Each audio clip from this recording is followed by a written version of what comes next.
आपको काम करने के लिए चुन के भेजा है। शुरू करिए। दिल्ली के धन्यवाद। लोगों ने बहुत भरोसा। धन्यवाद मैडम, बैठिए प्लीज। देखो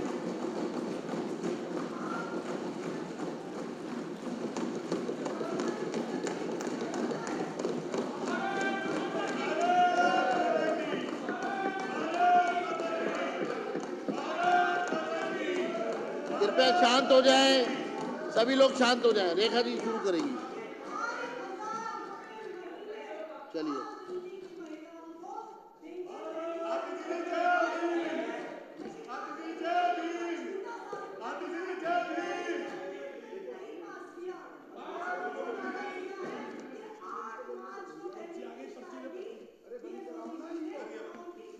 आप अपनी सीट पे बैठिए। संजीव जी आप अपनी सीट पे जाइए। जितनी मर्जी स्लिप वहां से भी भेज सकते हो आप।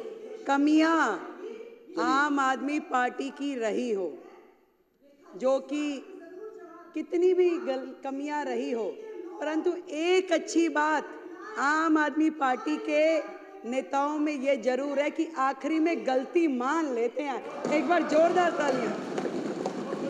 आज स्वयं आतिशी बहन ने कहा कि हम बाकी सारी चीज़ें जो उन्होंने एक्सेप्ट करी, आप सबने जो कही बहुत बढ़िया बात है।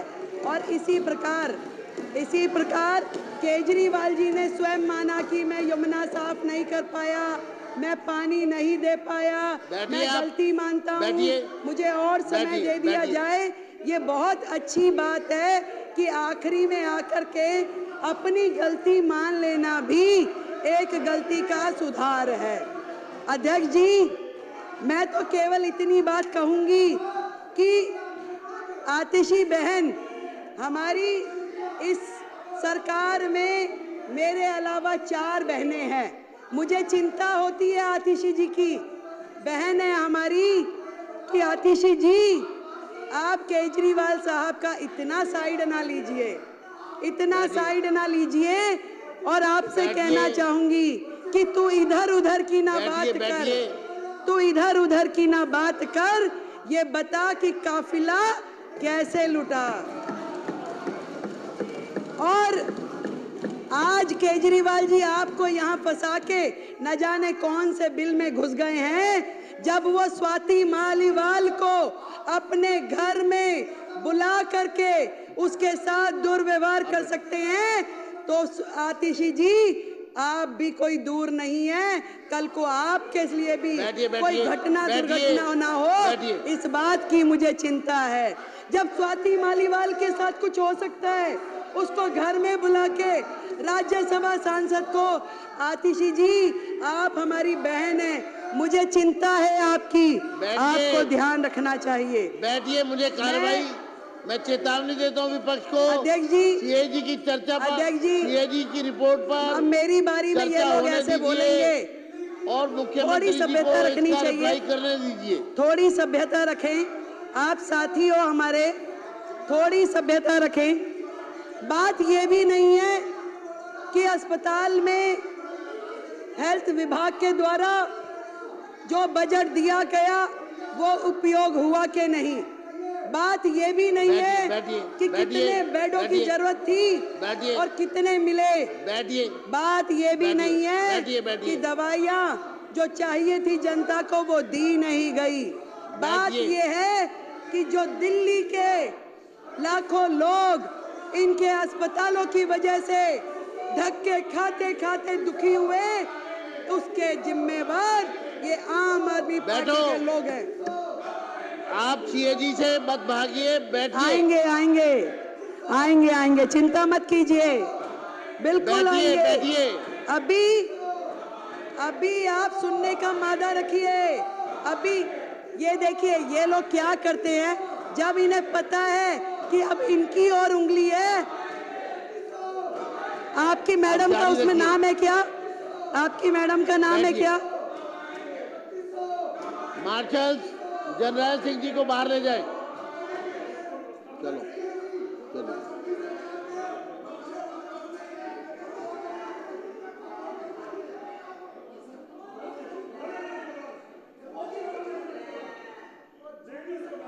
धन्यवाद, धन्यवाद अध्यक्ष जी, धन्यवाद, धन्यवाद। इस तरीके से हाउस का समय बर्बाद करना असल में तो इनकी नीयत ही नहीं है। इन्हें मालूम है कि ये जो रिपोर्ट, अभी तो केवल मात्र 2 रिपोर्ट सदन पटल पे लाई गई हैं, तो इनके होश उड़ गए हैं। पूरे के पूरे अखबार, पूरा मीडिया, पूरे चैनल्स रोजाना सुबह से शाम तक इनके काले चिट्ठे खोलते हैं और ये सोच रहे हैं कि बाकी की 12 आ जाएगी तो इनका क्या हाल होगा, क्योंकि ये पूरी तरीके से सर तक भ्रष्टाचार में डूबे हुए हैं। केवल ध्यान डाइवर्ट करने के लिए अलग अलग प्रकार के मुद्दे लेकर के आते हैं। मैं आपको अध्यक्ष जी बताना चाह रही थी कि सिर्फ ये विषय नहीं है कि जो अस्पताल में बजट कम यूज हुआ, कोविड के समय बजट कम यूज हुआ, कम बिस्तरों का उपलब्ध कराए गए। बात यह है कि उस समय के दौरान जो लाखों लोगों ने तकलीफें सही, जो मरीजों के दिल पे गुजरी, जो पूरी तरीके से अस्त व्यवस्था देख करके डॉक्टरों के मन पे गुजर रही होगी, वहाँ के स्टाफ पे गुजर रही होगी, जो परिवार जानों के साथ घटनाएं घट रही होंगी, आज उसको सोचिए तो दिल दहल जाता है। शर्म आनी चाहिए उनके माननीय विधायक को कि जब अशोक गोयल जी कोविड की चर्चा कर रहे थे, परिवारजनों के मरने की बात कह रहे थे, शमशान घाट पे जगह नहीं मिल रही, ये बातें कह रहे थे, तो वो विधायक मुंह खोल के जो हंस रहे थे। शर्म आनी चाहिए। मैं आज इस सदन के माध्यम से ये पूरा का पूरा दिल्ली सरकार का स्वास्थ्य विभाग और दिल्ली सरकार के अस्पताल स्वयं बीमार हैं, खुद ही बीमार हैं। इसको इलाज की जरूरत है। पहले एक एक उनका डिपार्टमेंट, एक एक चीज, डॉक्टर बेबस है, पूरी व्यवस्था बेबस है। आपदा के पिछले ये 10 साल स्वास्थ्य के नाम पे केवल भ्रष्टाचार हुआ है अध्यक्ष जी, केवल भ्रष्टाचार। केवल वो मुद्दे नहीं हैं जो इस सीएजी की रिपोर्ट में है। बात यहीं खत्म हो जाती तो और बात थी, बात तो अभी शुरू हुई है। अभी तो इनके काले कारनामे खुलने शुरू हुए हैं।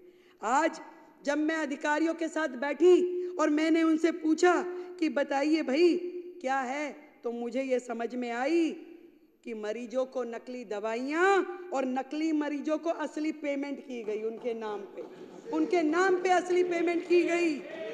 और मोहल्ला क्लिनिक की तो जो हालत है, मोहल्ला क्लिनिक की तो ये हालत थी जहाँ मरीज भी नकली, जहाँ पे टेस्ट भी नकली, जहाँ दवाइयाँ भी नकली, परंतु एक चीज असली रही, पेमेंट असली। पेमेंट असली हुई है, बाकी सब कुछ नकली। कितने मरीज आते हैं, अस्पताल बंद में भी पेमेंट हो जाती है। करोड़ों रुपए की मोहल्ला क्लिनिक के नाम पे पेमेंट्स हुई, परंतु उसकी कहीं से कहीं तक कोई भी अकाउंटेबिलिटी नहीं है। सफाई के नाम पे घोटाला, दवाई के नाम पे घोटाला, टेस्ट के नाम पे घोटाला, इलाज के नाम पे घोटाला, बेड के नाम पे घोटाला, भर्ती के नाम पे घोटाला। घोटालों की सरकार केजरीवाल। ना डॉक्टर, ना नर्स, ना पैरामेडिकल हमारा स्टाफ। कितनी कमियां हैं वो मेरे बाकी के साथियों ने बताई। फिर भी मैं आपको ये बताना चाहूंगी कि जो नर्सिंग स्टाफ है, जो सेंशन है, वो 7,977 में से केवल 5,791 हैं। 2,186 नर्सिंग स्टाफ की सीट्स आज भी वेकेंट है। आप मानिए कि अस्पताल में यदि 2,000 नर्सों की कमी है तो उन अस्पतालों की क्या स्थिति चल रही होगी। आज भी ड्यूटी मेडिकल ऑफिसर 234 सीटें खाली आज भी है। वो कैसे चल रही है, कहाँ पे उनकी ओपीडी हो रही है। जितना भी स्टाफ है, एक एक विभाग, यहाँ तक कि पैरामेडिकल जो पोस्ट हैं उसमें भी 2796 पोस्ट आज भी खाली पड़ी हैं। किस तरीके से ये अस्पताल चलाए जा रहे हैं अध्यक्ष जी, मैं ये जानना चाहती हूँ। घोटालों की सरकार ने 10-10 हजार रुपए में जो कॉन्सेंट्रेटर मशीन थी उसको लाखों रुपए में खरीदा। 10 रुपए का वो N95 वाला मास्क जो था वो 150 रुपए में खरीदा। और शर्म की बात ये है, खरीदा तो खरीदा, उपयोग हो जाता तो दर्द नहीं होता। दर्द इस बात है, आज भी हमारे अस्पतालों में पूरे के पूरे गोदाम कमरे भरे पड़े हैं उन सामानों से जो जनता की गाड़ी खून पसीने की कमाई से किया गया है। आज भी पीपी किट, मास्क, कॉन्सेंट्रेटर मशीनें, सिलेंडर अस्पतालों में भरे पड़े हैं जिनका कोई उपयोग नहीं हो रहा। ना तो वो जनता के काम आ पाए, ना मरीजों के काम आ पाए। खरीद कर ली गई, लाखों रुपए का, करोड़ों रुपए का घोटाला हो गया, आज भी वो अस्पतालों के गोदामों में पड़े हुए हैं। कितने शर्म की बात है।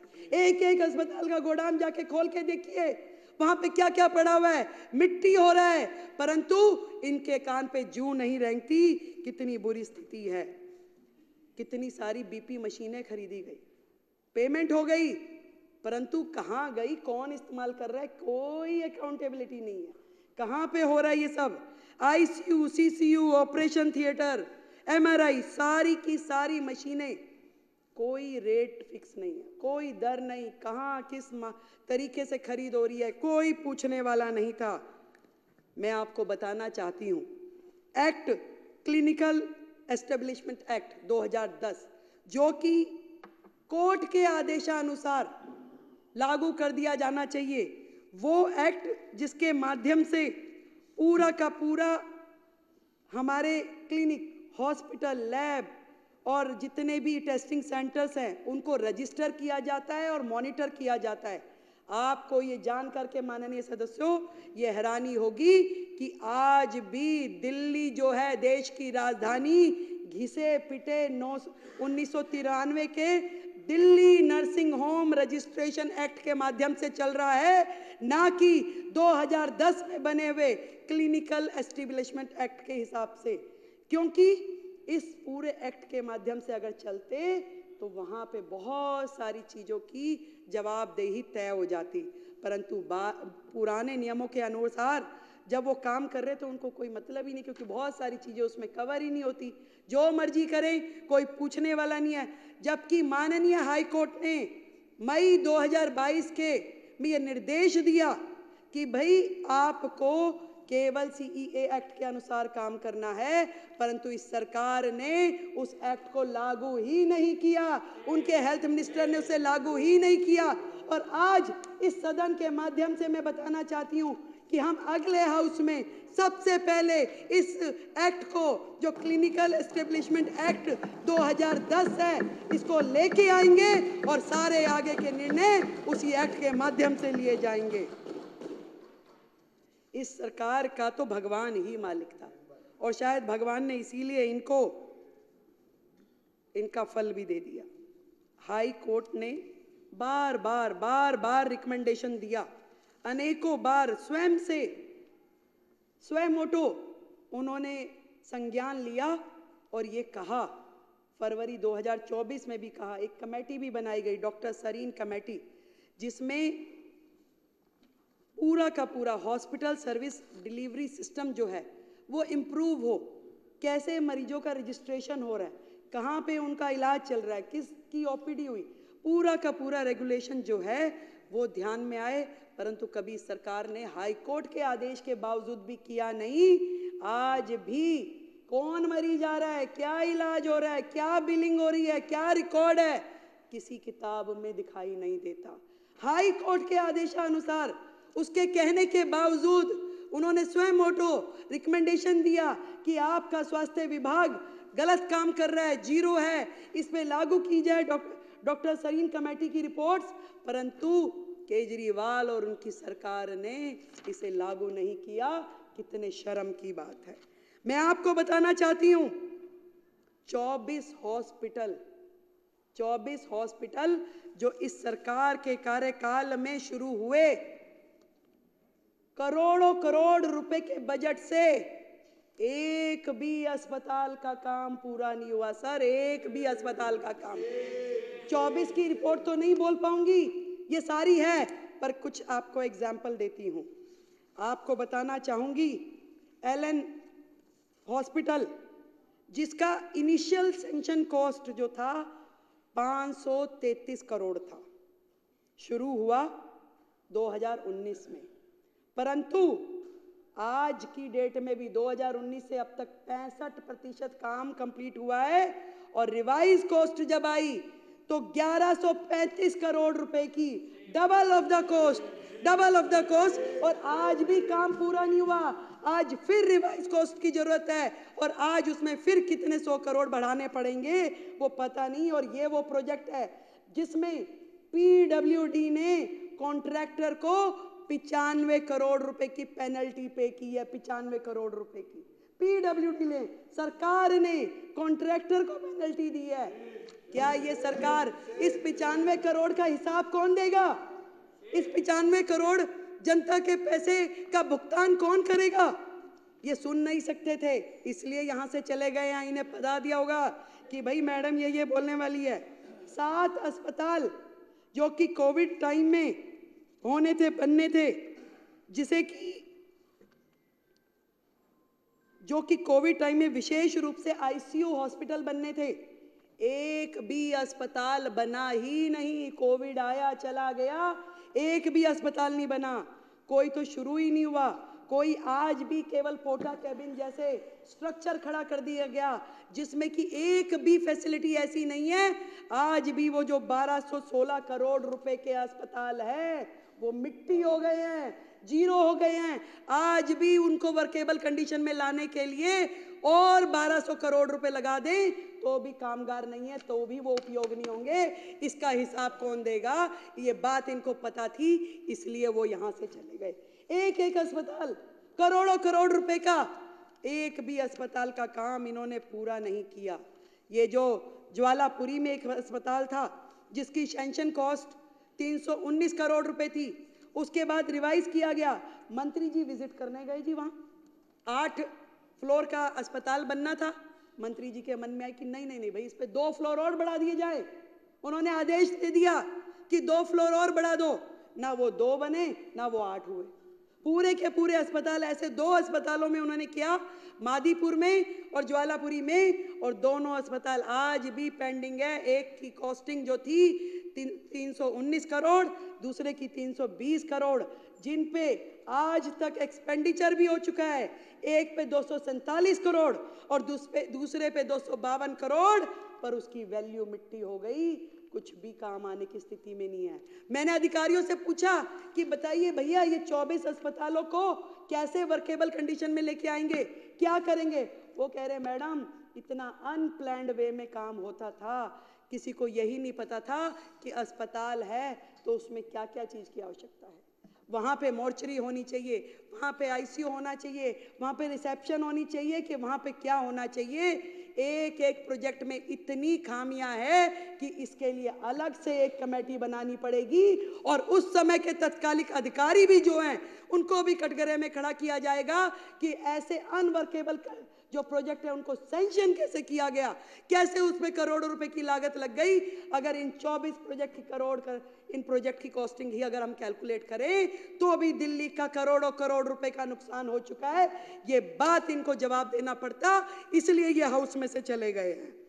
एक और बात बताना चाहूंगी, 2014 के बाद से लेके अब तक एक एक्ट होता है, एसेंशियल ड्रग्स की लिस्ट बनती है। सरकार वो लिस्ट बनाती है कि आपके जितने भी लोकल प्रिक्योरमेंट जितनी हो वो उसके माध्यम से हो, वो दवाइयाँ जो है उस रेट पे और वो दवाइयाँ खरीदी जा सके। 2000 के बाद से इन्होंने एसेंशियल ड्रग लिस्ट बनाई ही नहीं, उसी लिस्ट पे काम करते रहे। जबकि किसी राज्य में वो 1 साल में रिवाइज होती है, किसी में 2 साल में होती है, परंतु होती जरूर है। उसको ऐसा नहीं होता कि सालों साल चलाए रहो। और इसका नुकसान ये हुआ कि हर अस्पताल ने अपनी ही लिस्ट निकालनी शुरू कर दी, अपना ही लोकल काम करना शुरू कर दिया। और उसमें आप सोचिए कि कितना घोटाला हुआ होगा, जो कि अभी सामने आना बाकी है। कोई इनकी सेंट्रल परचेजिंग नहीं, हर अस्पताल को छूट है कि भैया अपना कीजिए जो आप करना चाहते हैं। हेल्थ और फैमिली वेलफेयर डिपार्टमेंट ने 15 प्लॉट डीडीए से खरीदे 684 लाख में। वो 15 प्लॉट खरीदे गए थे हॉस्पिटल बनाने के लिए, डिस्पेंसरी बनाने के लिए, परंतु दुख है मुझे, एक भी साइट का उपयोग अभी तक हुआ नहीं है, वो जीरो है, वहीं पड़ा है। करोड़ों रुपए की जमीनें लेकर के उसे डंप कर दिया गया। अब इसके पीछे क्या षड्यंत्र था वो तो ये जाने या राम जी जाने, परंतु इस तरह के जितने मुद्दे हैं इससे ये पता चलता है। वो एक कहानी सुनाती हूँ छोटी सी, मुझे याद आ गई। सिद्धू जी अब हमारे यहाँ नहीं है, वो सुनाते थे। कह रहे जी एक दुकान पे कुछ पुलिस वाले आ गए और आ करके कह रहे कि चोरी हुई थी उस दुकान पे।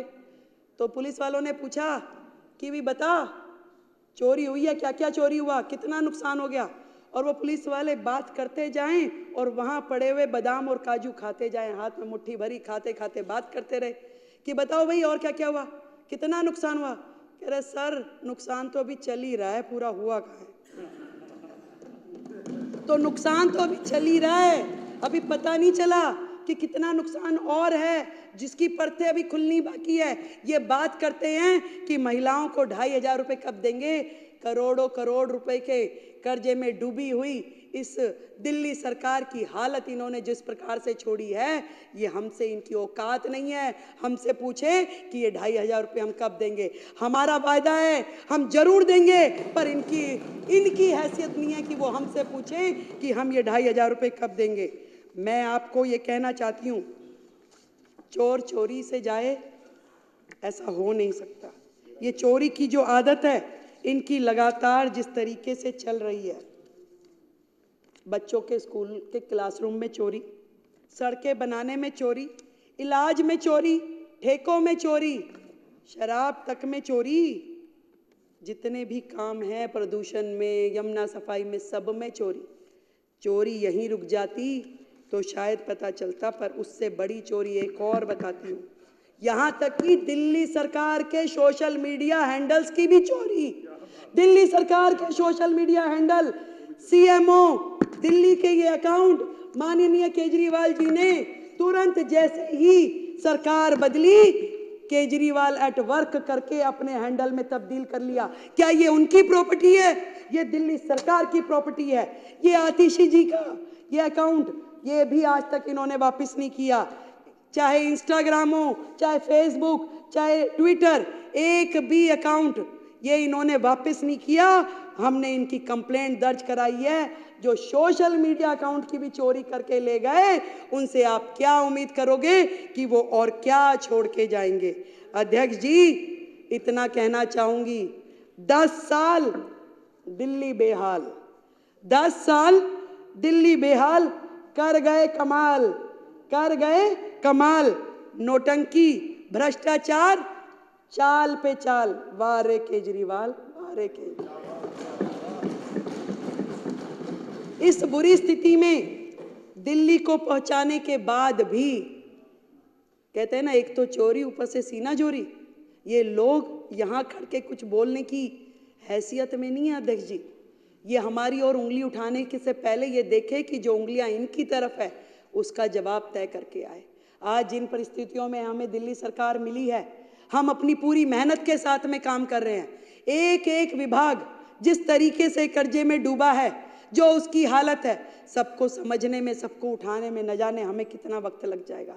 परंतु हमारी नीति और हमारी नीयत स्पष्ट है, साफ है, ईमानदारी से काम करना चाहते हैं। और हमारी ये पूरी टीम, मैं और मेरे पूरे मंत्री, सभी विधायक दिल्ली को इस भयंकर स्थिति से बाहर लेके जाएंगे और वो सारे काम करेंगे जो दिल्ली के हित में हैं। आज इस सदन के माध्यम से मैं बताना चाहती हूँ। अभी केवल 2 रिपोर्ट आई हैं अध्यक्ष जी, अभी बाकी आनी बाकी है। तो यही कहना चाहूंगी कि इब्तिदाए इश्क है, रोता है क्या, आगे आगे देखिए होता है क्या। बहुत बहुत धन्यवाद।